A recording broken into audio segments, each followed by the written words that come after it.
The strategy we're launching today aims to build Indigenous employment in the Commonwealth public sector and sets out actions agencies can take to help them to do so. The strategy supports the government's target of 3% Indigenous representation in the sector by 2018. The folders that were either on your chairs or that you collected on your way in has far more detailed information on what that looks like and some information on how to use that in your agencies. I'd now like to invite Jude Barlow to welcome us to country. Jude's an elder of the Ngunnawal people and a dear friend of many in the Commonwealth Public Service, and I'm also very proud to say a staff member of Aboriginal Hostels. Thanks, Jude.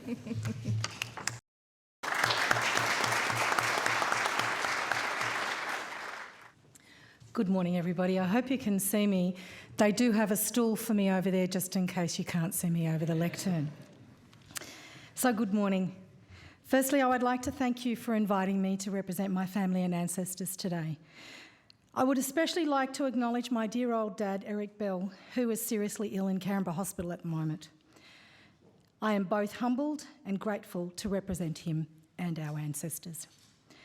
I would like to acknowledge the Honourable John Lloyd, Australian Public Service Commissioner, and Senator the Honourable Michaelia Cash, Minister assisting the Prime Minister for the Public Service, Senator the Honourable Nigel Scullion, Minister for Indigenous Affairs, and my esteemed colleague Katrina Fanning, General Manager, Innovation and People, Aboriginal Hostels Limited. Firstly, I would like to acknowledge the hard work that has gone into creating the Commonwealth Aboriginal and Torres Strait Islander Employment Strategy. It's a great piece of work. And as a long-time advocate of Indigenous employment, for me this work is really exciting.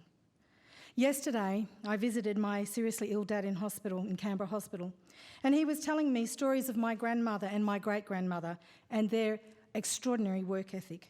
He spoke about how these two amazing women taught him the importance of work to ensure a better future for their children and for later generations. He was saying that Mummy Lucy and Granny Charlotte were the hardest working people he had ever seen, and what it instilled in him was an amazing work ethic as well. He also spoke about how work brings self-esteem, leads to self-determination and builds independence for Aboriginal and Torres Strait Islander people. My dad himself was a provider of employment for many.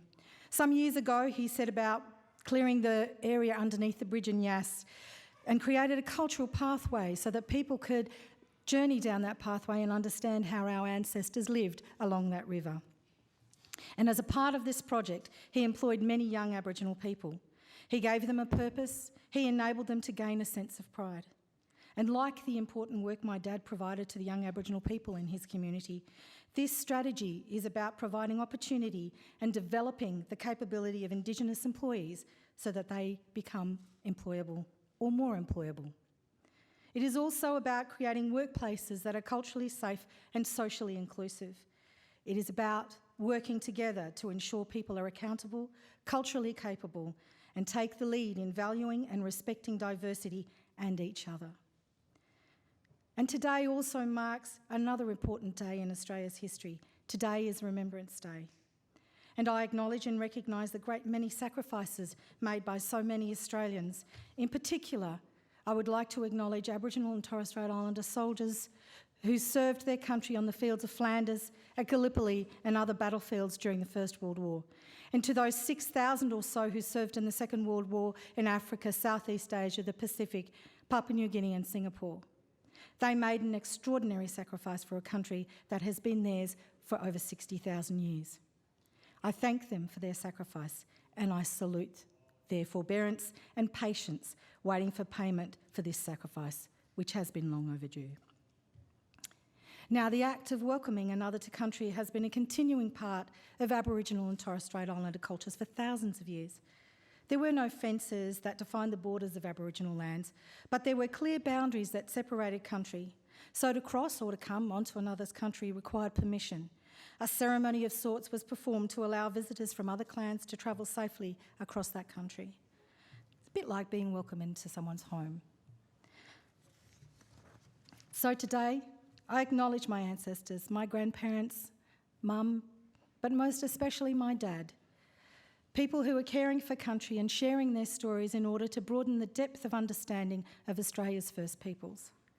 I also acknowledge any Aboriginal and Torres Strait Islander people present today and any elders who may also be present from other parts of Australia. And to you, I pay my most profound respects. As a representative of my people, I speak with the voice of my family and ancestors when I welcome others to Ngunnawal country. And in doing so, I continue a cultural practice that has been passed down the generations. So today, I welcome you all to the land of my ancestors, and I honour my elders past and present. Welcome, and travel safely along song lines that have stood for thousands of years. Welcome to Ngunnawal country.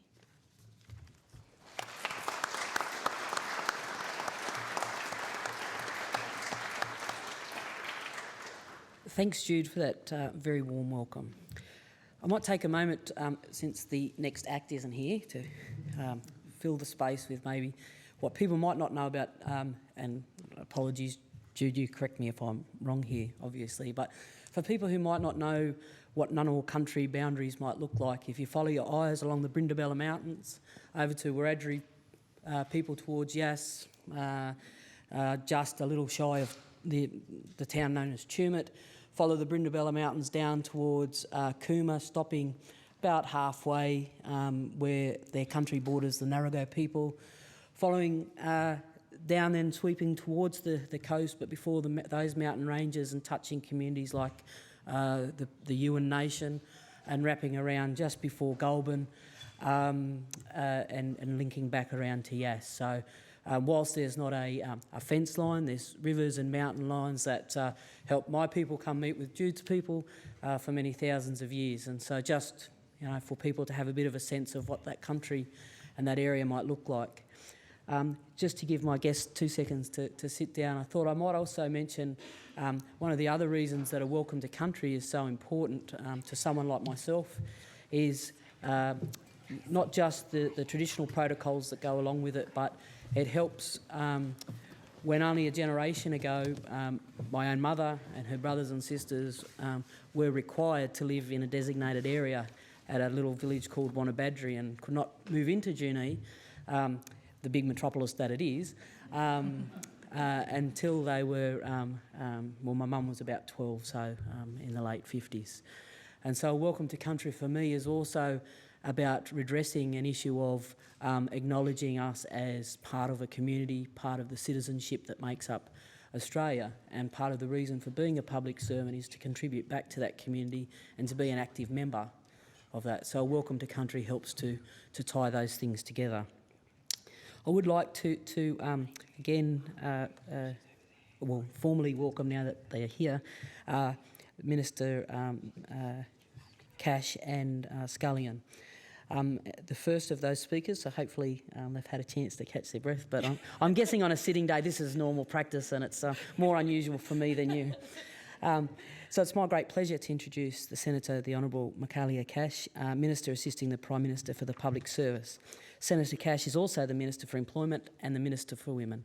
Welcome, Senator Cash.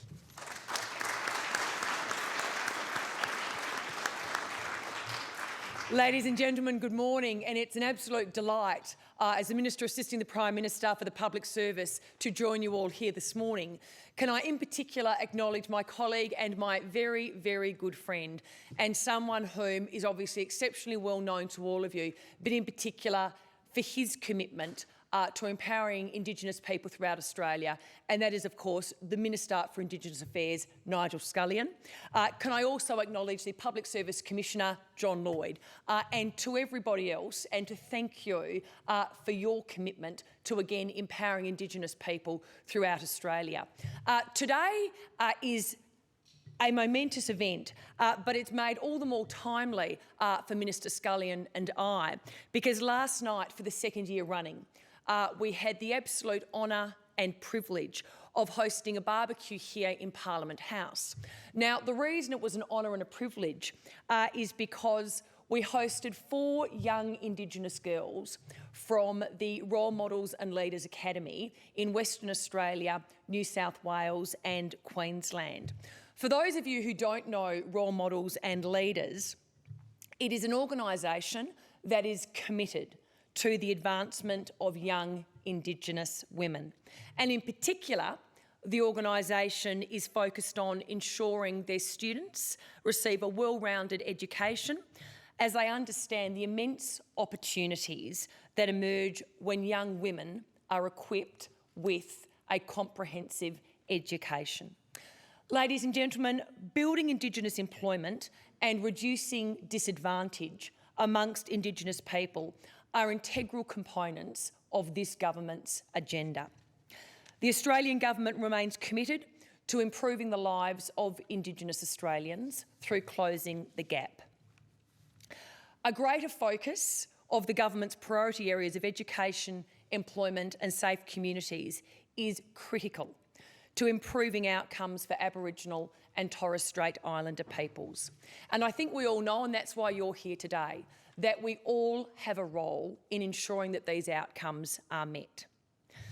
We also need to ensure, however, that Indigenous employees working in these areas across the Commonwealth are increased, because we need their knowledge and we need their expertise, and in particular their perspectives, to ensure that we are indeed implementing solutions. The Forest Review, Creating Parity, which I hope a number of you have had an opportunity to have a look at, was commissioned by the government to address the disparity in employment participation between Indigenous and non-Indigenous Australians. The review found that between 2008 and 2013, there was an increase of 6.9 percentage points in the employment gap between Indigenous and non-Indigenous working age people. The review concluded that an additional 188,000 Indigenous Australians would need to find work by 2018 to achieve parity. This would require a doubling of the current number of working Indigenous people. So what did the government do in response to the findings of the Forest Review?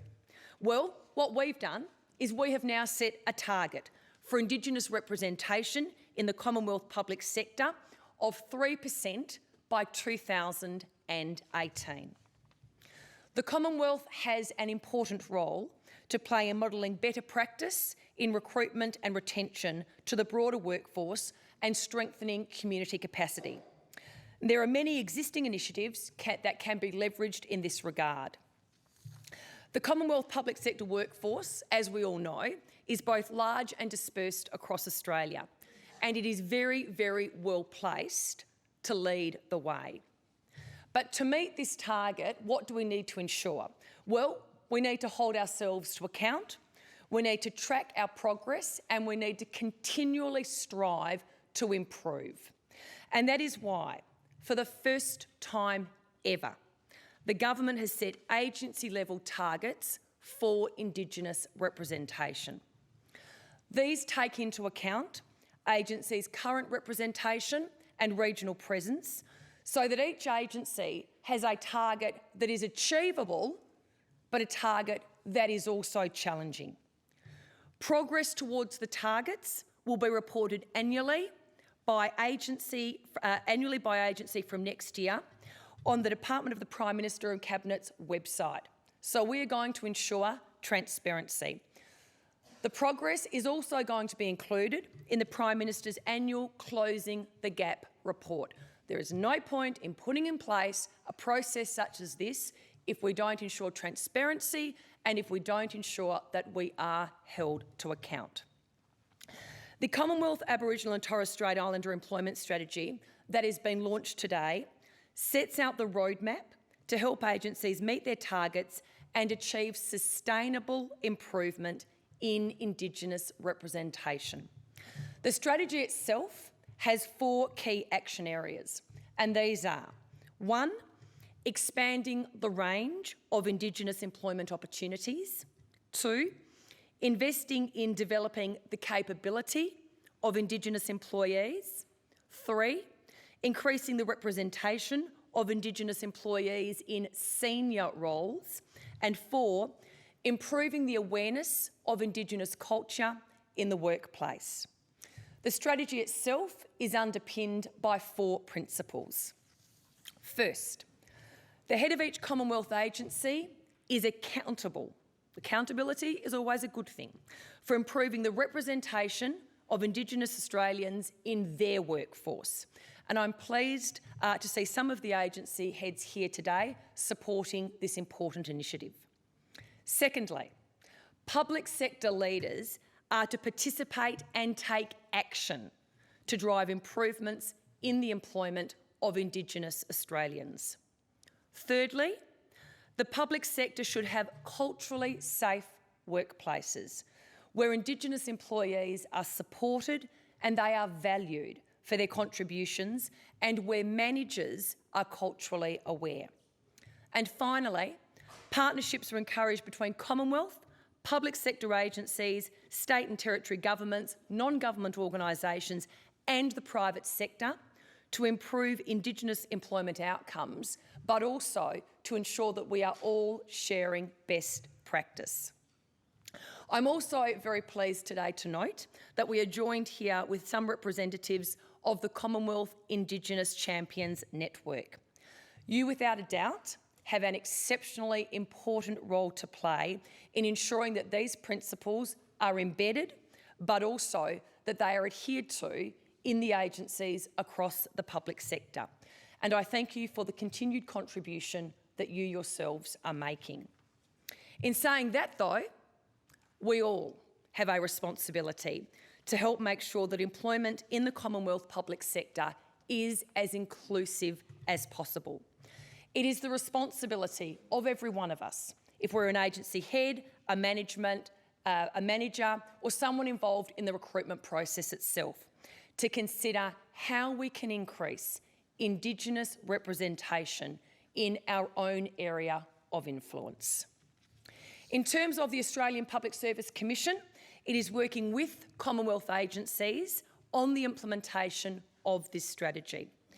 The Commission has released a practical implementation guide on its website, and what this is going to do is to support agencies in the recruitment and retention of Indigenous people. So if you do want to increase recruitment but you don't quite know how, we are ensuring that you have the tools available to you to do just that. It is a dynamic guide and it's going to be continuously updated over the life of the strategy. This is something that the Commission itself does not do alone. It again requires the cooperation of all agencies to share good practices and initiatives. Ladies and gentlemen, what I've said to date is in relation to my role as the Minister assisting the Prime Minister for the Public Service, and it's broadly in relation to the strategy and how, of course, agencies can work together to improve Indigenous representation in the public sector. I, of course, do have another role, and that is as the Minister for Women. And it would be remiss if I was to stand here today and not to mention the role of Indigenous women. And again, that is why I was just so delighted with Minister Scullion last night to host 4 beautiful young girls from community who are at the Role Model and Leaders Academy, to have them here at Parliament House, to have them stand up and address a group of people, but to listen to them articulate the benefits of education, but more than that, to listen to their hopes, their dreams and their aspirations, and to know that they are going to be realised.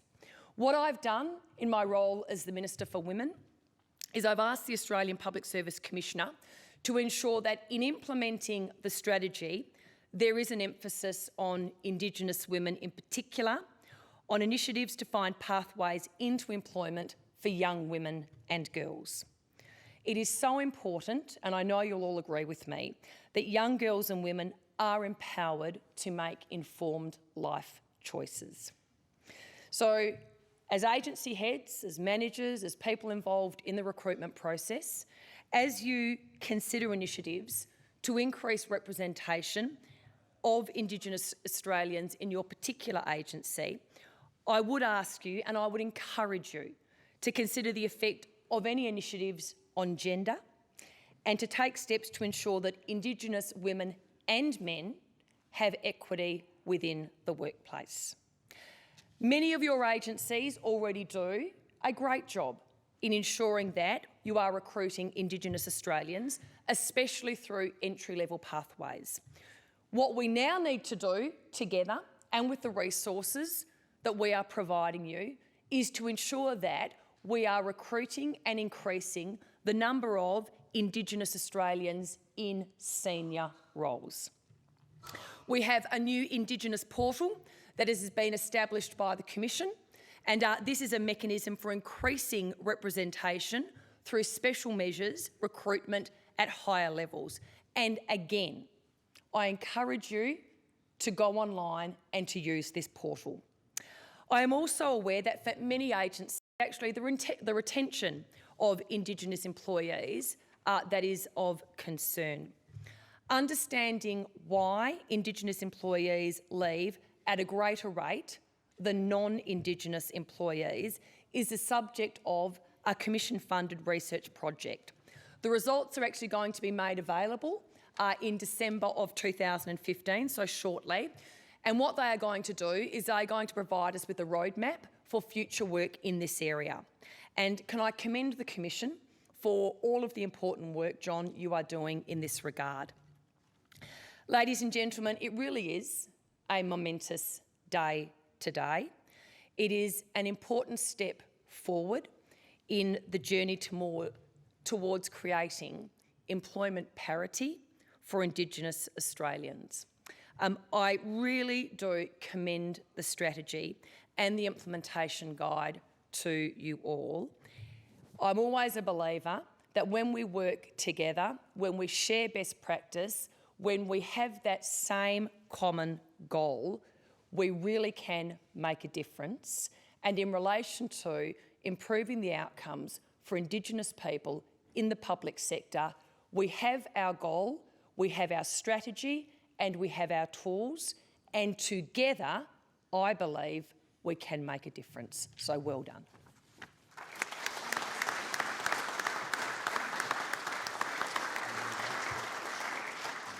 Thank you very much, Minister. It is also with great pleasure that I now introduce the Senator, the Honourable Nigel Scullion. Senator Scullion is, of course, the Minister for Indigenous Affairs.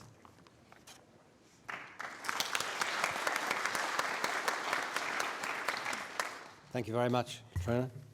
I'd also like to pay my respects to the Ngunnawal and Ngambri mob on whose land we meet today. I think it's also useful to just reflect for a moment, being a day that we reflect on those people who made the ultimate sacrifice and service for our country. I'd like to also particularly acknowledge our First Nations who, from the days of the first time that white people stepped onto the shores of Australia in what they referred to broadly as the frontier wars, to every conflict from then to now, the particular contribution that the first people made. I'd also like to acknowledge the Australian Public Service Commissioner, John Lloyd. Great to see you again, mate. And it's always good to be here with colleagues. It's just so much easier if two of you are pushing the same barrow. I can sort of stop to have a bit of a break. I'm really glad that's the green bell, because if it's the red one, I'll be exiting left because I don't have a pair. Look, it's hard to overstate the importance of employment. It's just something we all take for granted, and I have to say, for many years I've been part of you, the great unwashed employed. Much of my time is spent talking to people who have never worked, who come from intergenerational unemployment. They get on, they get by, they do what they do. They're able to listen to me and debate things with me and have some very articulate conversations. But that great inequality about the opportunity that cost to them about not having a job is pretty evident through those discussions. And I have to say that if you all got paid and didn't have to go to work, you'd all get very sick. I'll just tell you, because the evidence is there. Even if you only got subsidised poverty, that anyone who has to live on the rock and roll, that's exactly what it is. So it is very, very important that we move people from circumstances of unemployment, intergenerational unemployment, and an environment that is just the worst possible environment, particularly for issues around mental health, around the sustainability of families, and the sustainability of the communities, because the tension that's invariably a part of high levels of mental unwellness, and I think these are matters that it is just so essential that we get onto that. And we are making some moves. We'll have some more to say about that shortly, around particularly remote engagement in the employment space. There's some very exciting changes, and those they're particularly exciting because they're a reflection of the wishes of the communities. So we need, as Michaelia says, another 188,000 people. We need to double it. It's just a terrifying number, particularly if in my circumstances I spend a lot of time, doesn't matter whether you're in Redfern, whether you're in La Perouse or you're in Yuendamu or Meekatharra. The circumstances are not dire because of your capacity. It's the pathway, that opportunity that is so different between all of those places and invariably so challenging. But the most challenging issue is that people seem to think it's okay. It's not, we don't do that out of deliberation, but that's what our environment looked like. Aboriginal people are over there, you know, yes, they're making a bit of an effort, they cycle through this, we do bits and pieces, but it's okay somehow in our mind that such a large demographic disconnected from a fundamental of life, that engagement with each other. And I think it's just so, again, very, very important that we start to think about what confronts us. It should confront us. It no longer does. That's just human nature. That's what we're used to. But we need to see it. We need to see it every day, and we need to say that isn't good enough. And I think us getting used to that environment is part of a malaise that affects the wider community and society as a whole. And we need to challenge that. And more we need to say, well, this isn't good enough, and what are we all going to do about it? And that's about leadership. Government are attempting to lead by example.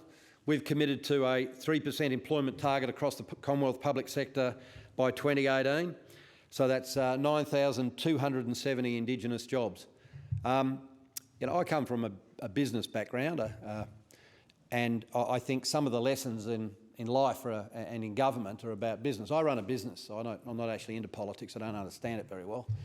But I think the application of good business principles is important. So if you really want a business to change its culture, you introduce KPIs and you tie them to the CEOs of those companies.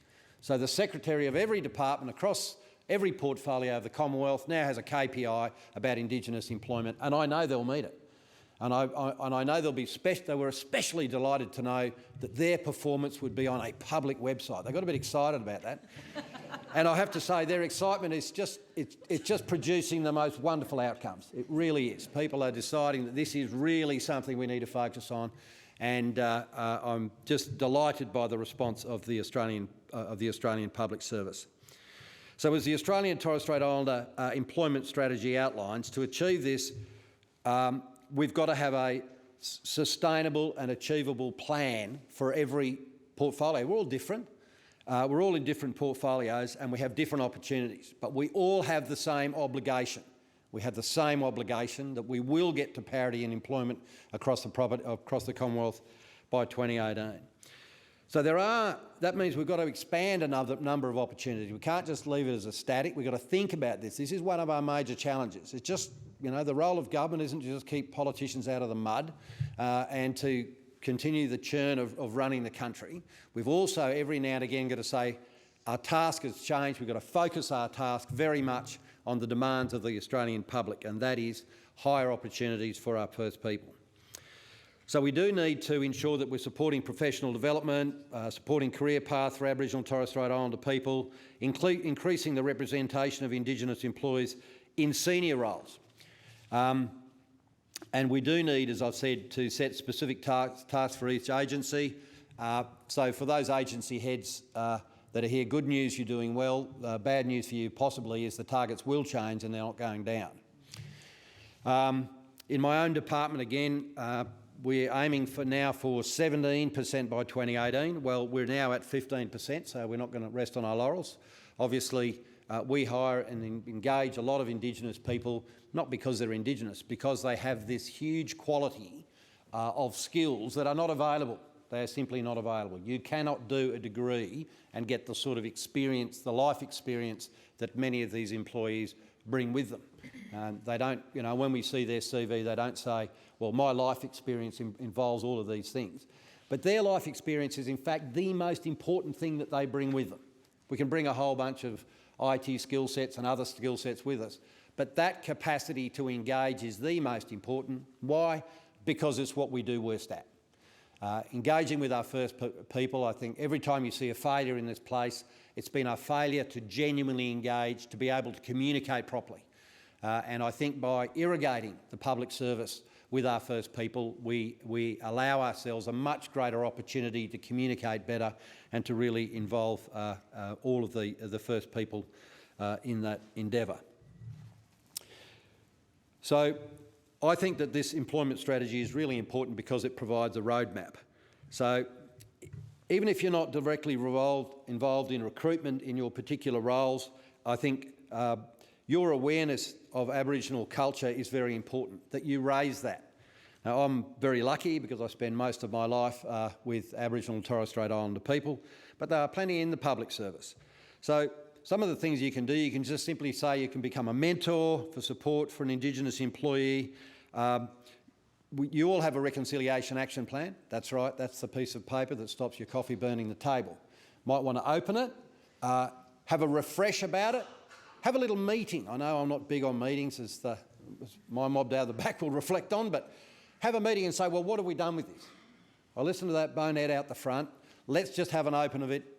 Let's have a look at what it means. Let's have a look at what committed to. Let's have a fair dinkum appreciation of what we've done and where we haven't gone, and let's have our own particular plan, whether you're in an agency or a division, because that's what they are there for, not really for stopping the staining the top of your table. We do have another front, government procurement.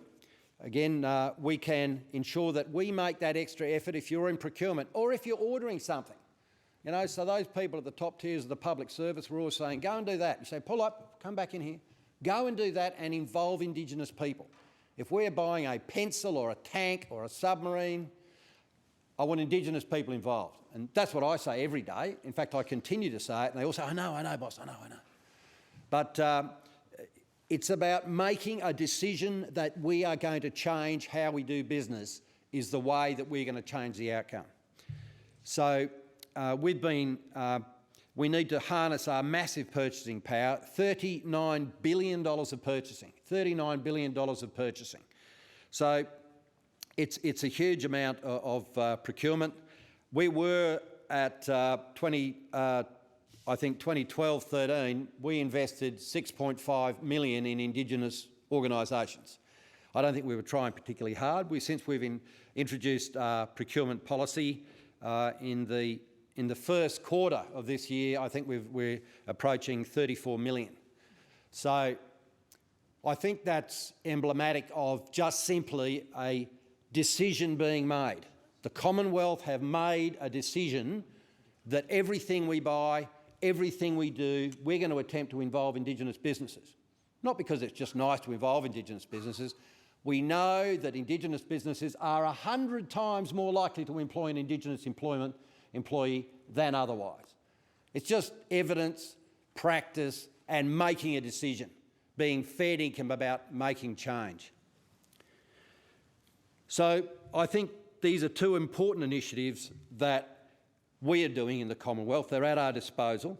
But I think it's the fact that the Commonwealth have provided leadership. We've committed ourselves to this task. They were self-evident things. We should have been doing that years ago. Shame on ourselves. We can't pat ourselves on the back for that. But there is a great opportunity. Every single one of you here today will know that there is an opportunity to take the same leadership role within your own departments and within your own life. So I commend you very much to those decisions and the benefits that flow from it.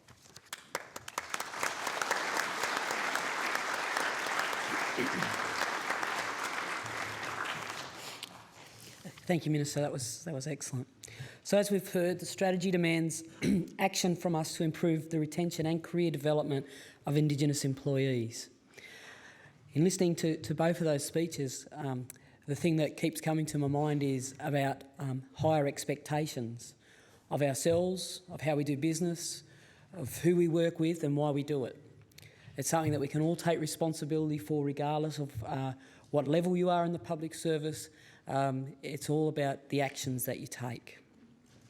For people who wonder if these types of programs work, I'm going to talk to a couple of Indigenous staff members in just a moment, but I can assure you that when I started my traineeship 20 years ago, I've had plenty of mentors, plenty of other program supports, whether it's as an Indigenous Australian or through women's programs, and are now one of, I think there might be 15 of us in the SES, Joy, 18, and I'm the only one.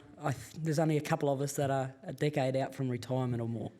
So, and I say that just because we're going to lose those numbers very quickly, and we need to replenish them. And part of that's about the pathways that we create for other people who have just as much to give, just as much knowledge, just as much life experience.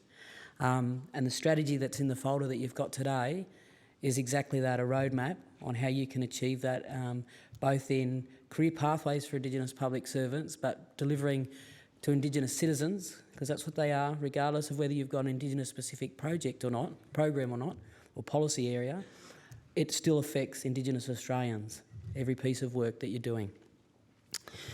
So I have the pleasure of introducing a couple of our employees. We've got Casey Millwood.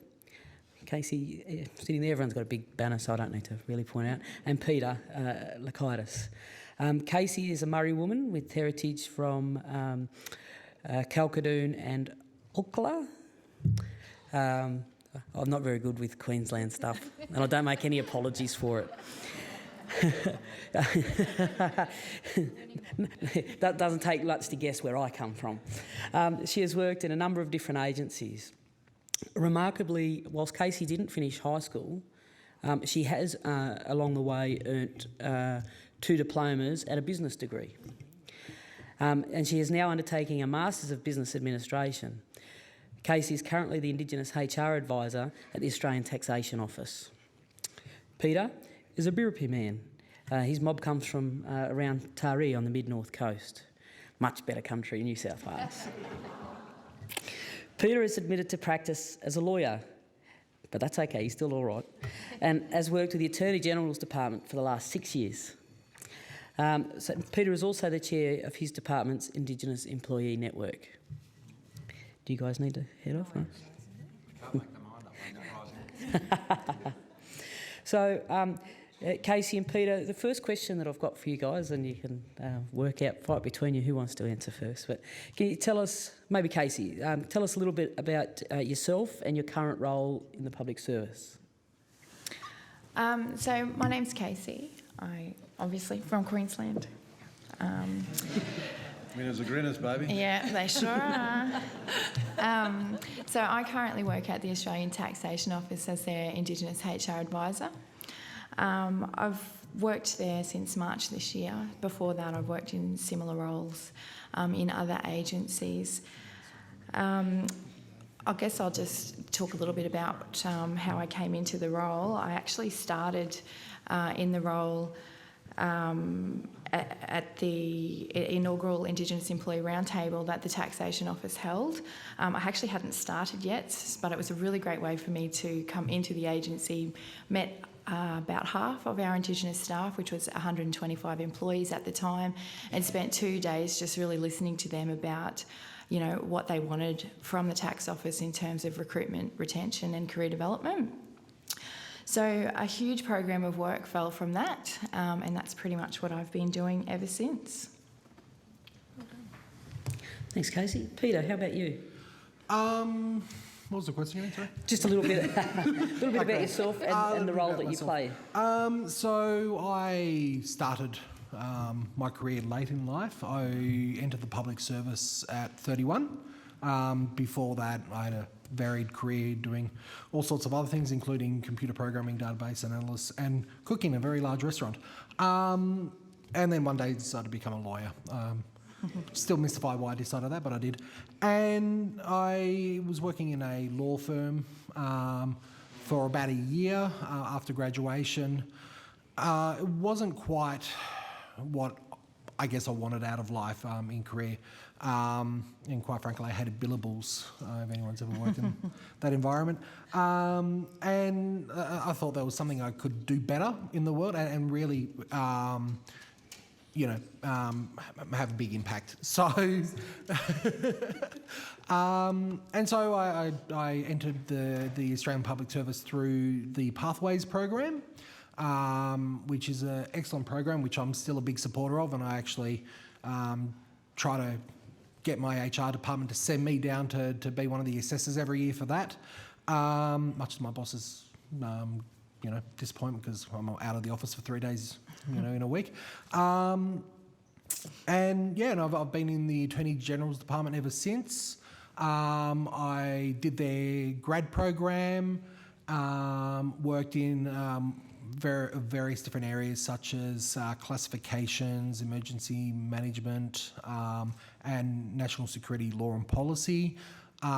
Shortly after that, I settled into my current role, which I've moved around within the branch, but currently I'm a legal officer in identity security policy, and enjoying it a lot. So, Peter, aside from perhaps an extravagant meal you've cooked or some program that you've written on the computer, can you give us one of your career highlights from your time in the public service? Career highlights. I think one of them is actually currently happening right now, and this is just a personal highlight for me, is I've been given the opportunity to work on a wide-reaching national policy that involves stakeholders from all agencies and states and territories. And it's been me primarily driving that with the support of my director and my assistant secretary. Which means when this does come to fruition, it's going to have a large impact on every Australian, which I can't talk about too much because I'm still in the policy stages. But also, I guess a career highlight for me has been working on the R18 Plus for computer games discussion paper, which Back to computers. Back to computers, which had it was a large campaign. They received over 55,000 submissions from the general public, and to be able to work on that sort of discussion paper and really form the public discussion on that topic, it was something that was great. Excellent. They're great pieces of work. Casey, how about you? What's been a career highlight for you so far? I think I've had a lot of career highlights. I've worked in Indigenous affairs in employment and training and education for about 13 years now. Worked in a regional office at grassroots level, so that's always really rewarding. But I did spend an 18-month stint in the Department of Finance in whole of government risk management. So risk can be a really dry subject, but I think I learnt so much in that area, and I had this helicopter view across government of what all the agencies do, that coming back into the Indigenous affairs space, because passion has been able to give me, a different way of thinking about things, and being able to bring that kind of whole of government perspective into the daily work that I do has been really valuable. One of the other things I just want to touch on, in the ATO at the moment, we're going through a period of reinvention, and it's really great to see that we're actually taking Indigenous affairs into that reinvention. We're actually having a workshop tomorrow in Perth and Townsville, where we're going to discuss with a number of our employees across the business lines how we can better service Indigenous communities and Indigenous people through the tax system. So I've always been thinking about, the close the gap targets in my work, and, working in employment and training, it's been really easy to make that correlation. Working in the tax office, for me, it wasn't that easy in terms of, we're a large employer and obviously we can do our bit in employment, but we held a couple of panels on during NAIDOC week, which Katrina was a really valuable part of. But we talked about... I do go to work sometimes, Joy. Yeah. We talked about, what can we as the tax office do to, help service Indigenous people and help close the gap. And someone mentioned superannuation, and you know, how the life expectancy is different. So what are we doing in that space? So these are all things that we're really starting to think about now and really starting to build into our core business. So being there and being able to help influence that and guide that has been really exciting for me. Thanks, Peter and Casey. They're really good examples of a contemporary way that Indigenous Australians, through work in the public service, can leave their footprints for the nation. So that's a little bit about what we've done so far. Thinking about your experiences so far, what do you think employing agencies could do better to encourage more of our mob to come and work in the public service? I think maybe it's about what we found. We do an entry-level program called Evergreen, and other agencies I've worked in have done other entry-level programs. And the people that come in, it's really about word of mouth and getting out there in the Indigenous community what we do in the APS. And it's not just, you know, we sit at a desk all day. Like, you know, in regional offices, you're going out and dealing with community. And, you know, even as Peter's talking about, you know, we influence everything. And you don't necessarily have to specifically work in Indigenous affairs. You know, you can do all these other things as well. And so I think maybe it's more about the communications and how we get these messages out to our mob about, you know, what it's like. And it's not all necessarily Canberra-based work either. I know a lot of people come to Canberra and, you know, end up going back home because they hate it, but Canberra grows on you too. You know, my first year here, I was, you know, homesick regularly and, you know, missed the beach a lot. But, you know, I love it here. I wouldn't, you know, I've just bought a house, so I'm not leaving anytime soon. Peter, any ideas from you? Yeah, well, within my department, as mentioned, I'm the chair of our Indigenous network. We've actually been doing a lot of thought about this in the last year, and we've actually recently gone to our executive board, so our secretary and our deputy secretaries, with some ideas about how to improve. And it really is, as mentioned, it's about engaging with communities. It's about creating opportunity, and not just Indigenous-only opportunity. So a lot of Indigenous staff members have a tendency to enter the APS and they tend to get put into Indigenous roles. That is something which we are keen to stop. We can do anything. We don't have to just work in Indigenous areas. In fact, personally, I actively, in the start of my career, actively refused to go into those sort of areas because I didn't want to be labelled as an Aboriginal lawyer. Obviously, as I moved on now, I'm actively looking to go into those Aboriginal areas, but yeah, it's really about, you know, and as mentioned in the speeches, it's not just getting the word out there and increasing the recruitment, it's actually also retaining those staff members. And that's been our biggest challenge, at least within our department, has been how do we retain these staff members and how can we do better? Any ideas on that? Yeah, well, we're introducing some new policies within our department. So we're looking at an internal mobility scheme to enable staff members to be able to move between jobs a little bit easier. So, and to also make it so that where there is a vacancy, it's actually easier to move those staff members into those positions without having to go through, you know, red tape and EOI processes and those sort of things.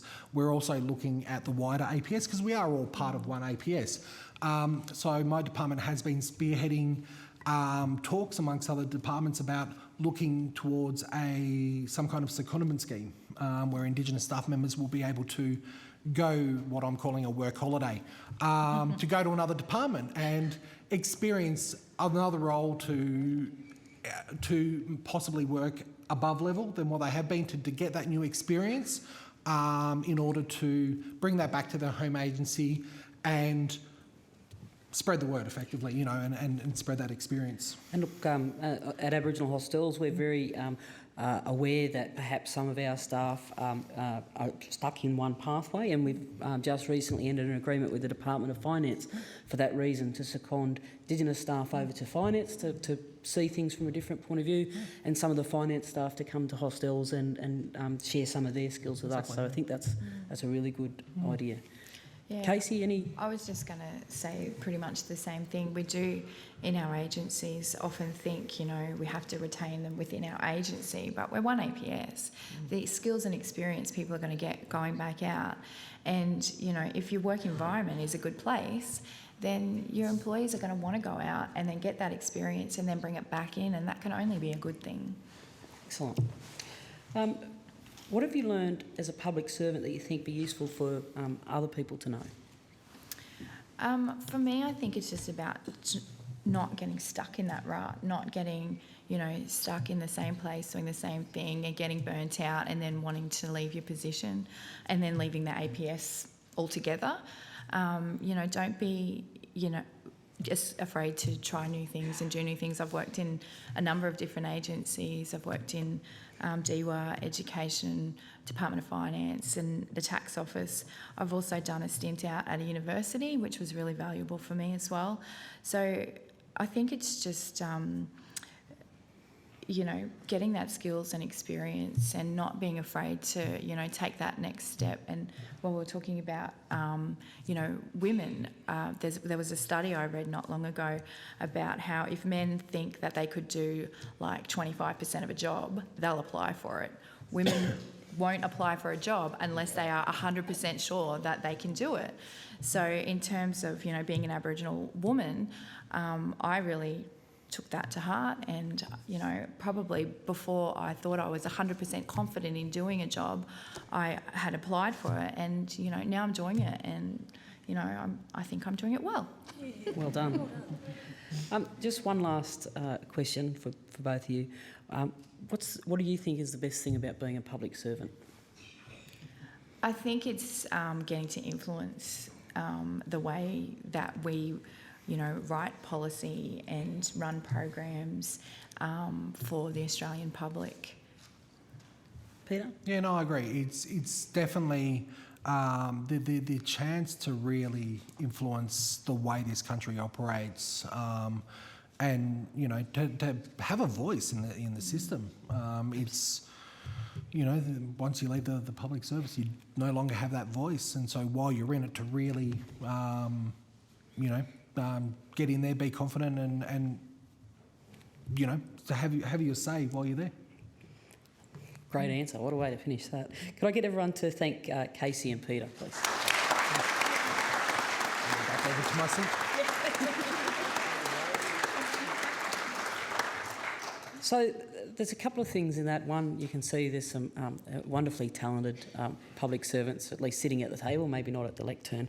But we do often, though, in trying to find the way forward, ask far more from Indigenous public servants than others. Not many other people are asked to stand up and lay bare their education pathway, their family pathway, for an opportunity for others to learn to be able to do their jobs better. So it's not easy getting up to in front of a bunch of people, but when some of the questions are coming from a more personal nature, it takes a little bit more courage, and I thank both of you for being so open and willing to share your journey so that we can all be better at what we do because of that. Thank you.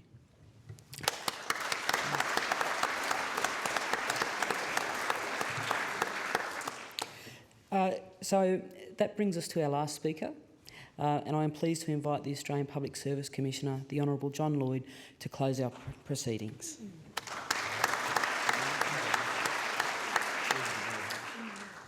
Thank you, Christina.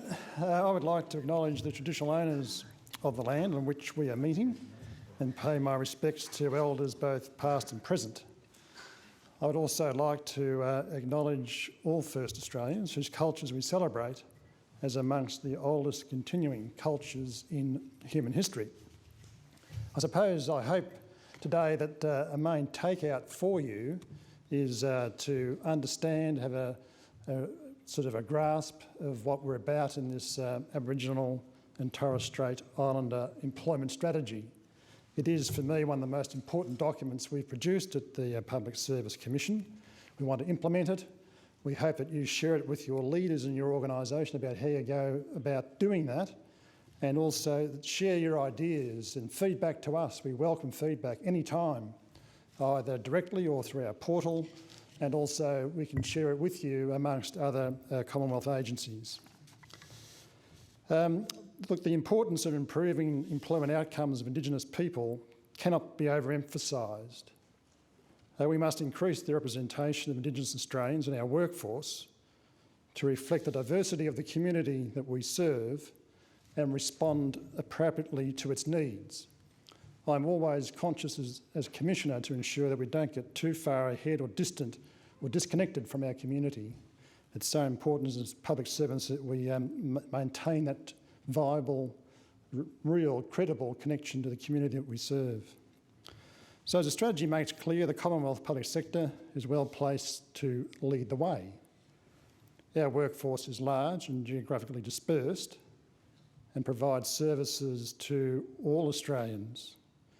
So I think we can make a real difference as an employer and as a role model to other employers. So I'd like to thank a number of people today, particularly Katrina Fanning for stepping in short notice to facilitate today's event very competently and impressively.